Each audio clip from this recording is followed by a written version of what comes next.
அருமையானவர்கள், இந்த நாளிலும் அவனுடைய வார்த்தையை நான் இடத்திலே கொண்டு இருக்கிறேன். ஏசாயா 45:2 பாருங்களேன். நான் உனக்கு முன்னே போய் கோணலானவைகளை செவ்வையாக்குவேன்.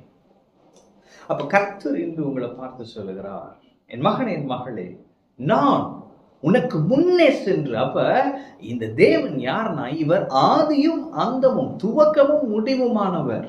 இவருக்கு துவக்கமும் தெரியும், துவங்குவதற்கு முன்னே முடிவும் தெரியும். ஆமாம்.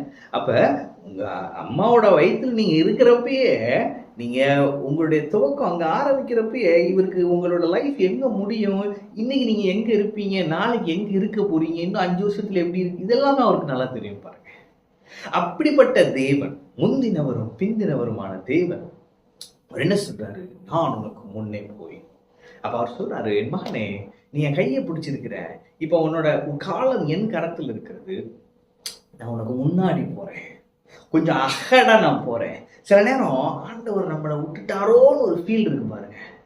அப்பெல்லாம் என்ன நடக்குதுன்னா, அவர் முன்னே போய் கோணலானவைகளை எல்லாம் செவ்வையாக்கி கொண்டிருக்கிறார். அவன் அப்ப சில நேரம் பிரச்சனையின் மத்தியில ஆண்டவர் என்னை கைவிட்டாரோ என்று நீங்கள் யோசிக்கிறீர்கள். ஆனால் கர்த்தர் சொல்லுகிறார், நான் உனக்கு முன்னே போய் கோணலானவைகளை செவ்வைப்படுத்துகிறேன். அவன் தடைகளை நீக்கி போடுகிறவர். அப்ப அவர் என்ன பண்றாரு, முன்னாடி போய் இருக்கிற அந்த கோணல் எல்லாம் செவ்வை பண்ணி நேராக்கி விட்டுருக்க. அவன் பள்ளங்கள் எல்லாம் சமமாகி விட்டது.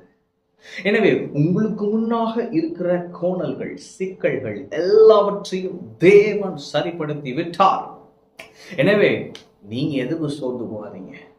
நாளைக்கு நான் போய் இவரை எப்படி பார்க்கறது, இது அதிகாரிகிட்ட போய் எப்படி பேசுறது, தலை குடிஞ்சு நிற்கிறோமே, நாளைக்கு நான் போய் எப்படி இந்த கடங்காரனை போய் பார்க்கறது, எங்களுக்கு இது எப்படி நடக்கும், இத்தனை வருஷம் நடக்காது, இனி எப்படி நடக்குமா நடக்காதா, ஒரு ஹோப் இல்லாமல் இருக்கும். ஆண்டவர் சொல்றாரு, நான் உனக்கு முன்னே போய் கோணலானவைகளை செவ்வையாக்குவேன். ஆமென். பாருங்க, இயேசு சிலுவையில நமக்காக மரித்தார். நமக்காக மரித்து, நம்முடைய சார்பில் அவர் மரித்து, நமக்கு ஒரு புதிய மார்க்கத்தை அவர் துவக்கி, நம்ம செல்ல வேண்டிய பாதையெல்லாம் அவர் அப்படி நேராக்கிட்டார், கோணலை எல்லாம் சமமாக்கிட்டார். இப்ப நம்ம எப்படி நடக்கலாம்னா, நீதிமானுடைய பாதை ராஜ பாதை. ஆமென். அப்ப நம்முடைய பாதையவே அவர் மாத்திட்டார் பாருங்க இயேசு. இன்னைக்கு அவர் சொல்றாரு, நான் உனக்கு முன்னே போய் கோணலானவைகளை செவ்வையாக்குவேன். ஆமென். அப்ப நீங்க நடக்க பாதை எப்படி இருக்க போது, செவ்வையான பாதையா இருக்க போகுது. அந்த செவ்வையான பாதையில எந்த கற்களும் இருக்காது, எந்த தடைகளும் இருக்காது, எந்த கோணல்களும் இருக்காது. நீங்கள் நேராய் நடப்பீர்கள், தேவனையே நோக்கி நடப்பீர்கள்.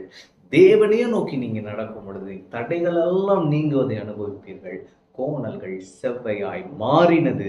தைரியமாய் முன்னேறுங்கள். கர்த்தர் உங்களுக்காக கிரியை செய்வதை அனுபவித்து மகிழ்வீர்கள்.